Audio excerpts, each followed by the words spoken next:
ఈ rental vehicle ఎవరికి use అవుద్దంటే delivery boys. ఎందుకంటే డెలివరీ బాయ్స్ ఐటెమ్స్ తీసుకెళ్తారు. మీ కస్టమర్‌తో ప్రెషర్ ఏమి ఉండదు. లేట్ అయినా అంత ప్రాబ్లమ్ ఉండదు కాబట్టి డెలివరీ బాయ్స్‌కైతే ఈ వెహికలే తీసుకోవచ్చు. ఎందుకంటే మీరు నియర్ బై ఉంటారు. ఒక ఛార్జింగ్ అయిపోయిన 5 కిలో డిస్టెన్స్ కాబట్టి వెంటనే వెళ్లి తీసుకోవచ్చు. మీరు బైక్ టాక్సీ కోసం రెంటల్ వెహికల్ తీసుకోవాలంటే పెట్రోల్ వెహికల్స్ ఉంటాయి. అవి ప్రతి సిటీస్‌లో నంబర్ ఆఫ్ ఉంటాయి.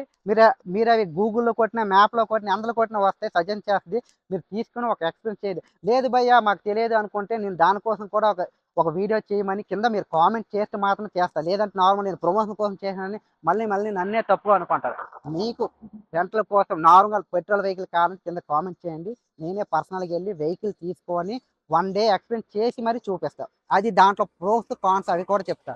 ఓకేనా? నెక్స్ట్ ఫుడ్ డెలివరీకి వచ్చేటప్పుడు లేదా గ్రాసరీ డెలివరీకి వచ్చేటప్పుడు ఈవీ వెహికల్ తీసుకోవచ్చు అంటే నేను సజెస్ట్ చేస్తాను. ఎందుకంటే నేను తీసుకున్న 1 వీక్, 2 వీక్స్ చేశాను.